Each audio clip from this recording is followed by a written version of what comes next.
The problem of child slavery and the sex trade isn't merely a political or legal issue, it's a psychological catastrophe that emerges from the darkest recesses of the human soul. It is the consequence of individuals who abandon the responsibility to protect the vulnerable and instead act out the most malevolent potentials of the human psyche.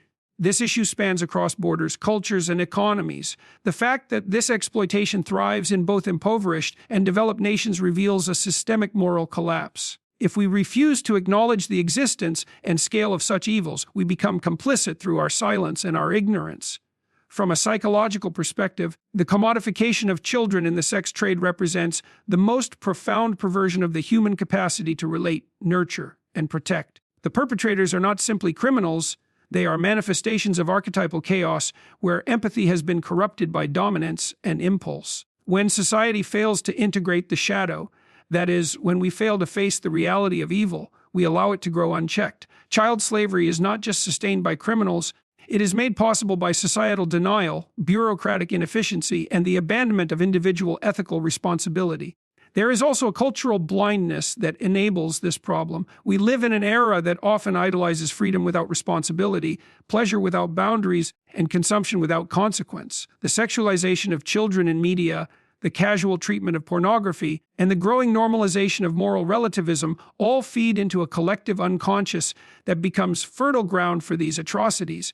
When children are treated as market commodities, when their value is defined by what they can provide to others instead of what they are intrinsically, we corrupt the structure of the very society we claim to protect. Combating this evil must begin at the individual level by confronting the internal capacity for malevolence, by assuming personal responsibility to act, and by refusing to turn away from the horrific truth. But it must also extend to institutions. The education system must teach moral reasoning, governments must enforce international cooperation, and digital platforms must take responsibility for the online ecosystems that enable trafficking.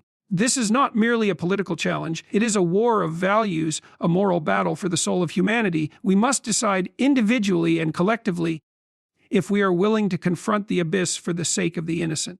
The existence of child slavery and the global sex trade is not merely a problem to be solved, it is a tragedy to be understood. We must first grasp the nature of what we are dealing with. This is not a distant issue that occurs in the shadows of failed states or underdeveloped nations alone. It exists in every corner of the world, including in places that claim to be morally and legally advanced. And so we must begin by asking, how does such a monstrous system persist in the modern age? The answer, as uncomfortable as it may be, lies not only in the failure of laws or governments, but in something much deeper, the psychological abdication of responsibility by individuals and the societies they constitute.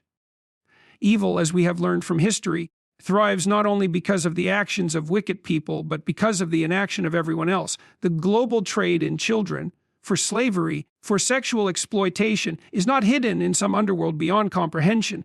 It is woven into the very fabric of how our world operates when we choose not to look. This evil does not arise from the exotic or the foreign. It arises from the human capacity for cruelty when responsibility is cast aside, when people allow expediency, profit, lust, or apathy to guide their actions. What is left in their wake is often the ruin of the most innocent. Child trafficking and exploitation is not a problem of merely broken systems, it is a problem of broken individuals. We tend to externalize such horrors, believing them to be the domain of monsters or deviants, people who are utterly different from ourselves. But this is a comforting illusion. The same impulses that allow exploitation to flourish exist to varying degrees in all of us. Carl Jung made it clear the line between good and evil does not run between people, but through every human heart. The moment we assume that we are incapable of becoming complicit, we blind ourselves to the reality that evil often enters quietly, through neglect, through justification, through indifference. One of the most dangerous psychological phenomena that allows child slavery to continue is diffusion of responsibility. The world is filled with people who believe that someone else should be taking care of the problem.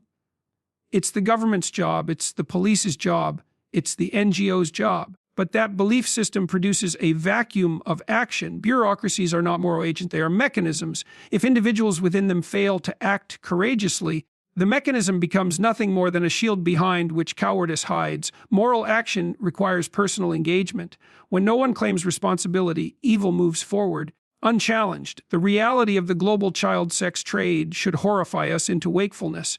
It involves the kidnapping, coercion, grooming, and sale of children, children who are often younger than 10 years old, children who were meant to be playing in the sun, learning to trust the world, becoming who they might be. Instead, they are sold, traded, and trafficked like livestock, often drugged, often starved, often murdered when they become inconvenient.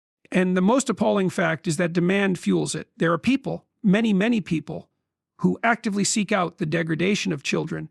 This is not a marginal problem. It is industrial in scale, and technological advancement has only amplified its reach. The internet has become both a weapon and a shield. It allows anonymity, global coordination, and an endless stream of grooming, coercion, and exploitation. It also enables the voyeuristic consumption of suffering, an entire sub-economy built on the pain of the young. And so, we must understand this is not simply a crime problem or even a policy problem. It is a crisis of meaning and responsibility. The existence of child slavery reveals the depth of our collective moral confusion. We have become so distracted by materialism, ideological conflict, and tribalism that we have forgotten to protect what matters most: the vulnerable. Children are, in psychological terms, the embodiment of potential. They represent the future, the unknown, the hope of renewal. To harm them is to destroy not only the present, but the possibility of a better future. When children are enslaved, a piece of the world's soul is shattered. And yet we allow it to continue, sometimes with our silence, sometimes with our refusal to investigate, and sometimes with our complicity through inaction. There is another aspect to this issue that is seldom discussed but must be confronted. Evil, particularly when it is systemic, does not announce itself with banners. It infiltrates institutions, cloaks itself in complexity, and thrives in the gray areas of legality and moral ambiguity. Human trafficking rings are often hidden behind layers of legitimacy: fake orphanages, corrupt adoptions, online escort services, entertainment venues. The more intricate the web, the harder it becomes to trace, and the easier it becomes for society to look away. The people running these operations are often educated, connected, and strategically calculating. These are not disorganized criminals. They are networks, and they are global. So then we must ask, what kind of person does it take to confront such darkness? It takes someone willing to look evil in the face, someone willing to acknowledge their own capacity for wrong and choose the better path, someone willing to stand up, not because they are perfect, but because they are willing to be courageous in the face of horror. Courage is not the absence of fear. Courage is the decision to move forward regardless of fear, because the alternative is intolerable. Education plays a vital role here. Not just the education of facts, but the education of values. Young people must learn not just how to read or compute, but how to think morally, how to identify deception, how to act when confronted with ethical dilemmas. We must teach history, not sanitized, not politically distorted, but raw and honest, so they know what happens when people look away. So they understand that freedom and decency are not the default states of society.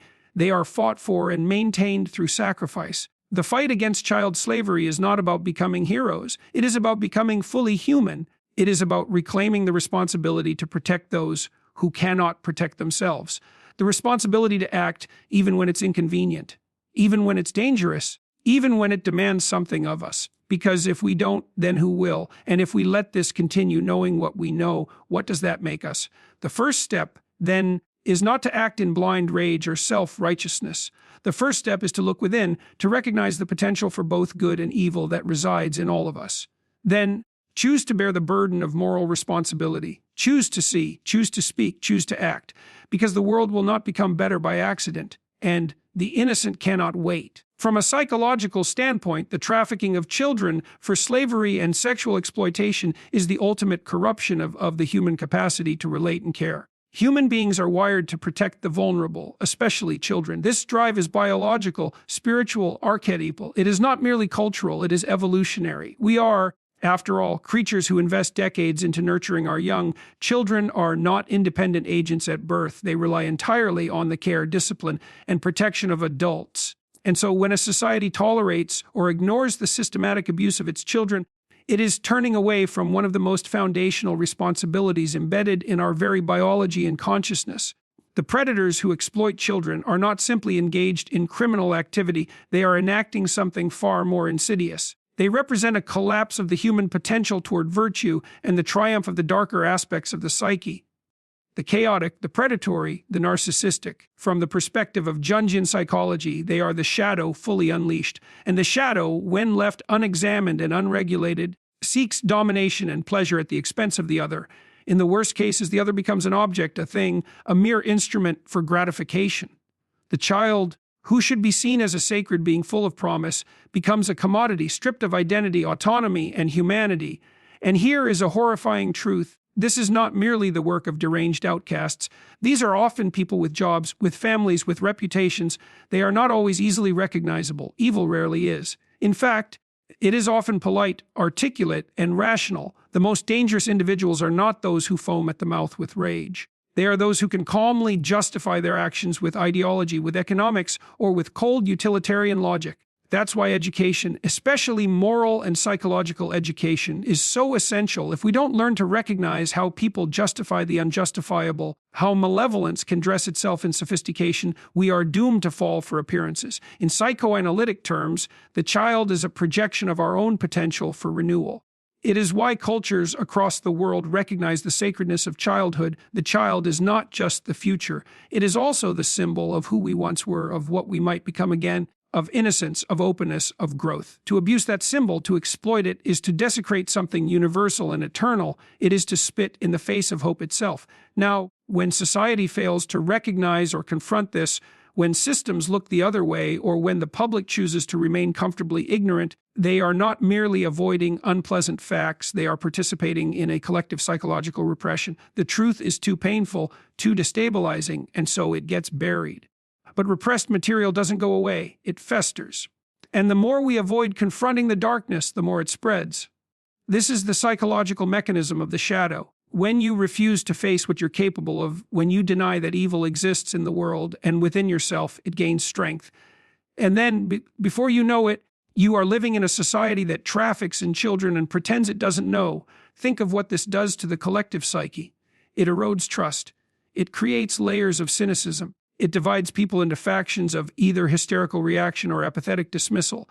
It makes moral clarity seem naïve or idealistic. But the truth is that moral clarity is the first step to any meaningful reform. We cannot fix what we refuse to look at.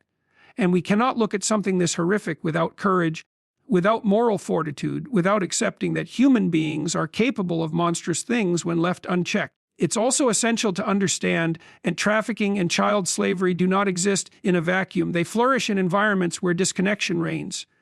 When families disintegrate, when communities fracture, when ideologies replace genuine care, and when institutions become corrupted or inefficient, the predators move in. The psychological vulnerability of neglected children, children without role models, without protection, without emotional support, makes them prime targets. Trauma becomes a pipeline. Abusers exploit the broken, the lost, the abandoned, and the process of grooming is itself a psychologically complex manipulation. It's not always violent in the beginning. In fact, it's often slow, subtle, and calculated. Abusers build trust, offer affection, provide validation, especially to those children who are starved for it. They insert themselves into the emotional voids left by absent parents, negligent systems, and disordered communities. And once the bond is formed, control becomes easy. This is not just a matter of bad actors. It's a sign of deep structural and psychological weakness. If children have no secure place to turn, no one to protect them, they become prey. Here, the failure is not just individual, it is cultural. And culture shapes psychology. If a culture fails to emphasize moral responsibility, if it teaches that truth is relative, if it insists that all values are subjective, then how do you stand against something like child slavery with any conviction? If you believe all moral claims are just personal opinions, then on what grounds do you condemn exploitation? And this is where modern relativism becomes not just misguided, but dangerous. We must return to a framework that recognizes that some actions are fundamentally wrong, that some lines must not be crossed. This isn't about political correctness. This is about survival. This is about safeguarding the fundamental structures that make civilization possible. If we cannot agree that children must be protected, that they are not for sale, not to be used, not to be broken, then we have no moral foundation at all. And the recovery of that foundation begins with each individual. You must learn to face your own darkness. That's not a poetic metaphor. It's a psychological necessity. If you pretend that you are only good, you are lying, and that lie makes you weak. When you know that you are capable of harm, when you understand how easy it is to look away, to justify evil, to participate in it through silence, then you can begin to develop real strength. Then you can stand up. Then you can say no. This is not a job for institutions alone. Institutions are composed of people, and people must be willing to act, first by seeing clearly, then by speaking truthfully, and finally by taking responsibility. That might mean raising awareness. It might mean protecting someone. It might mean voting for the right policies or supporting organizations that are doing the difficult work. But it must start within. You must be the kind of person who refuses to be blind, who refuses to be complicit, because the world does not improve by accident. And the evil that preys on children will not stop because we hope it will. It will stop only when enough people stand up and say, not here, not now, not ever again. There is a pervasive blindness, cultural, moral, and psychological, that allows the atrocity of child trafficking and sexual exploitation to continue. This blindness is not merely the result of ignorance, it is the product of a deliberate cultural shift that has deconstructed boundaries, blurred moral categories, and placed personal freedom above collective responsibility. The idea that any desire is legitimate as long as it is personally satisfying has become a dangerously common sentiment. But desire, unregulated by conscience and untethered from higher values, easily degenerates into exploitation. And when a culture begins to flirt with the idea that morality is subjective, that everything is a social construct, and that traditional values are oppressive relics, it creates a moral vacuum, one that is rapidly filled by chaos. We see this happening across numerous levels of society. The hypersexualization of media, for example, conditions us to view the human body, particularly the female body, as a commodity. It's sold to us in advertising, in movies, in social media algorithms fine-tuned to reward exposure and provoke attention. And increasingly, the line between adult content and childlike imagery has been dangerously blurred. The cultural production of pseudo-childlike eroticism, whether through fashion, behavior, or entertainment, feeds into a toxic undercurrent. The Lolita archetype, glamorized and stylized, is not innocent. It's a symptom of a culture that has lost its protective instinct. Let's be very clear: when you present youth as sexually appealing, when you normalize age gap fantasies, or when you present mature content in platforms predominantly used by teenagers or children, you are helping to create a cultural environment in which the exploitation of minors becomes easier to justify or ignore. You are softening the edge of the boundary that ought to be non-negotiable. And once that line is moved, once society becomes comfortable entertaining certain ideas, even in fiction or fantasy, the real-world consequences follow. The collective unconscious does not distinguish cleanly between what is imagined and what is acted out. Culture is the dream of a society, and when that dream becomes corrupted, nightmares follow. Now, this is not to say that all forms of media are inherently dangerous, or that we should fall into puritanical censorship. That's not the solution. The point is that responsibility must accompany freedom. And that means we have to be careful about the stories we tell, the images we promote, and the impulses we legitimize. We need to understand that cultural messages shape individual psychology, particularly in the young, whose identities and values are still forming. A society that cannot draw boundaries, or worse, refuses to, is one that places its most vulnerable members at extraordinary risk. Furthermore, the consumption of exploitative content online is no longer limited to isolated dark corners. The accessibility and anonymity of the internet has given rise to a massive, decentralized ecosystem where child exploitation thrives, often in plain sight. Apps, games, streaming services, and even education platforms have been infiltrated by those seeking access to children, and the grooming process often begins long before physical contact ever occurs. It begins with messages, with DMs, with seemingly innocuous conversations that become slowly more manipulative, more invasive, more sinister. This is where technology has outpaced morality. We've built systems for communication and commerce that stretch across the globe, that can connect billions in milliseconds, but we've done so without embedding a comparable ethical framework. We've optimized for speed, efficiency, and engagement, but not for decency, not for protection, and certainly not for the defense of innocence. And so we find ourselves in a world where predators are not lurking in alleyways. They are in the inboxes of children. They are in the comment sections. They are on the other side of the screen, invisible, anonymous, calculating.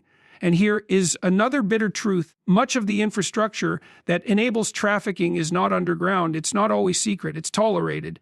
In some places, it's even legalized or euphemized. We use words like escorting, survival sex, or child labor to sanitize what is essentially the same exploitation. Brothels exist where children are sold nightly, sometimes with police on the payroll and politicians looking the other way.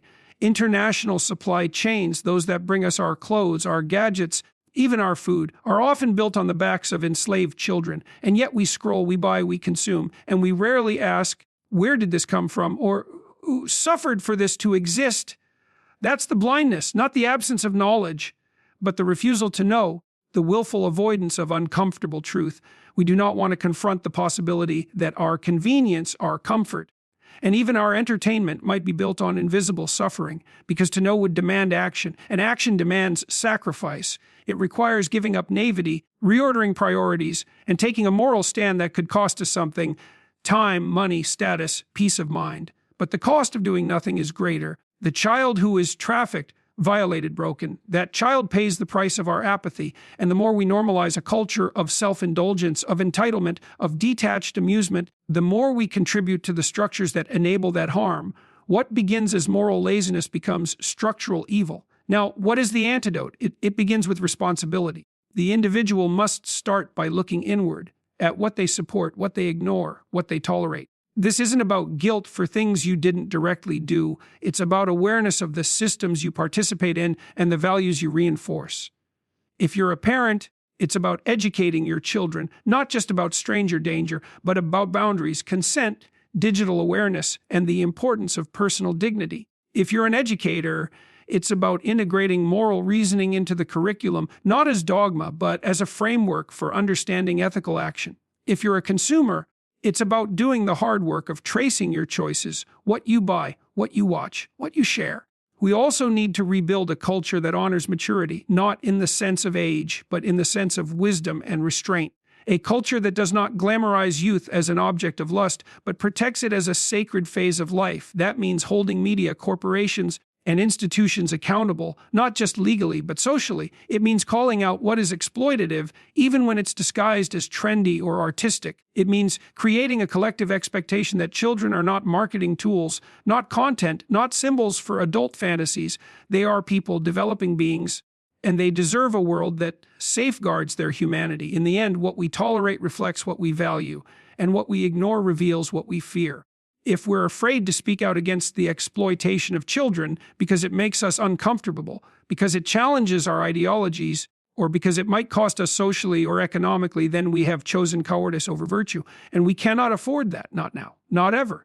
The third keynote then reveals the urgent need to reestablish cultural boundaries, not as acts of oppression, but as structures of care. Boundaries protect. They give form to freedom. They define what we will and will not allow. And until we draw those lines firmly, clearly, and unapologetically, we will remain blind to the suffering that hides in plain sight and complicit in its continuation. If we are to confront the staggering horror of child slavery and the global sex trade, then we must first understand that it is not only a matter of political will or institutional failure, it is a test of individual moral character. It is tempting to believe that the solution lies solely in the hands of international organizations, governments, or law enforcement agencies. But this is the first mistake. Those institutions are fundamentally made up of individuals who must be willing to act, to tell the truth, and to stand against evil, even when it is dangerous, even when it is inconvenient. The necessary transformation begins at the level of the individual. The first task is to recognize and confront the capacity for malevolence that resides in all of us. This is a deeply unsettling realization. It is far easier to imagine ourselves as incapable of wrongdoing as safely and innately good, but that belief is naive. It is only by confronting our shadow, the unconscious reservoir of impulses, desires, and fears that we would rather not acknowledge, that we can develop the strength to oppose genuine evil when we encounter it in the world. People who do not understand their own capacity for darkness are precisely the kind of people who will look away when others commit atrocities.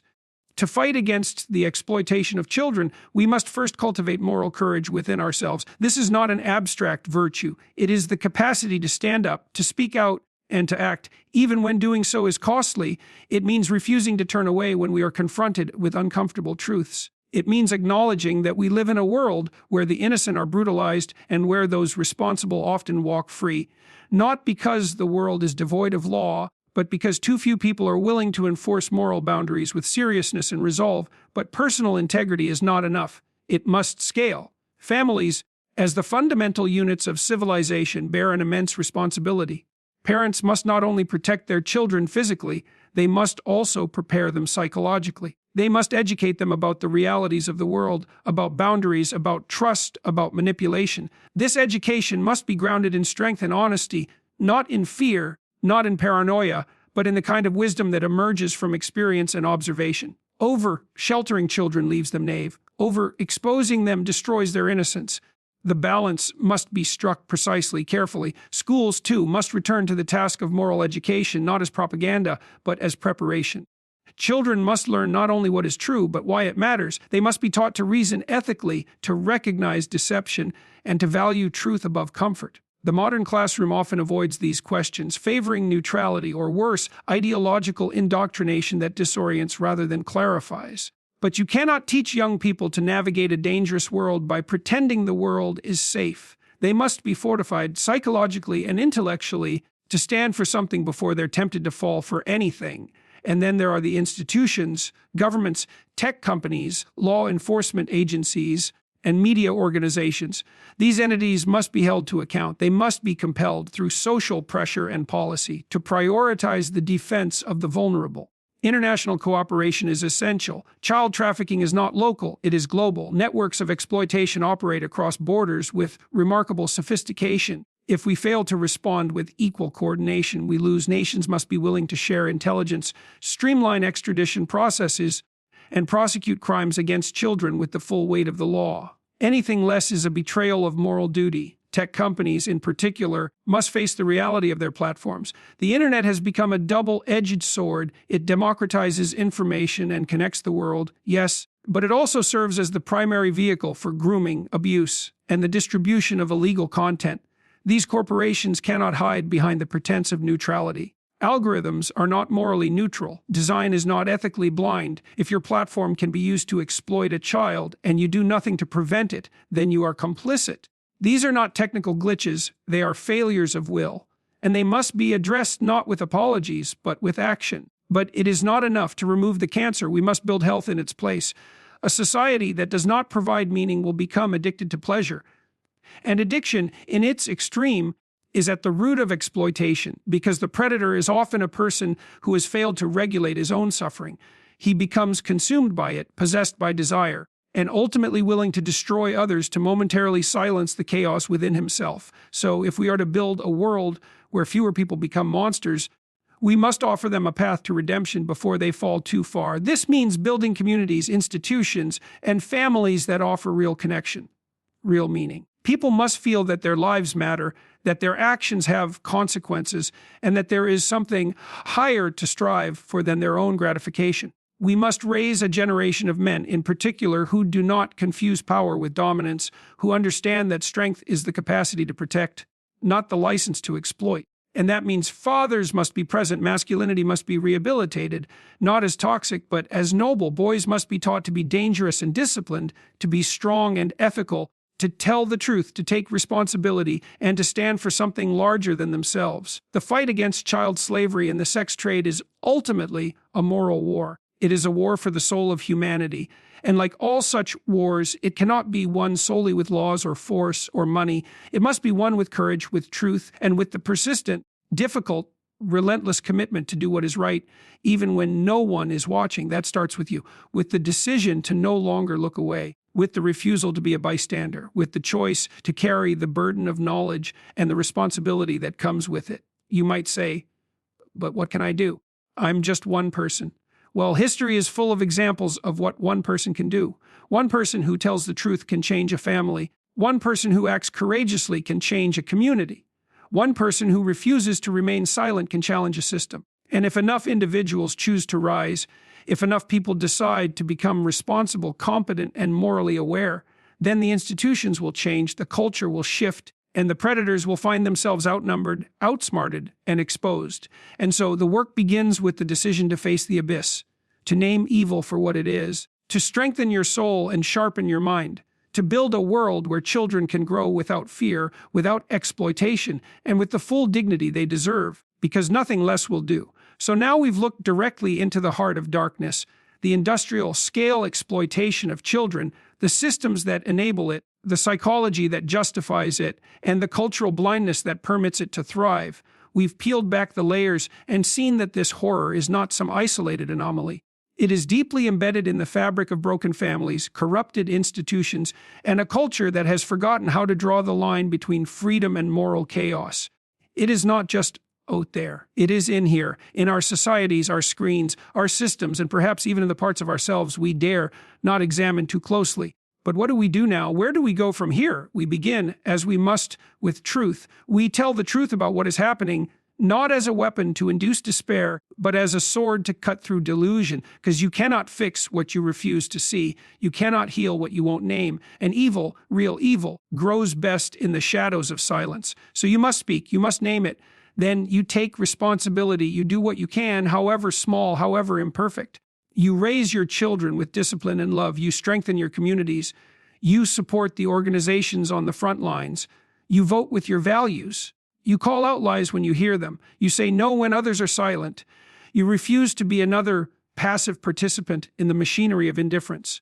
And you teach others to do the same. You teach them that morality is not weakness, that boundaries are not oppression, that strength, true strength, is the ability to protect, not to dominate, that the highest calling is not personal pleasure or social status, but the defense of the vulnerable, the protection of the innocent. The stand against chaos. This will not be easy. It will cost you something. Maybe your comfort, maybe your reputation, maybe your peace of mind. But that is the price of living in truth.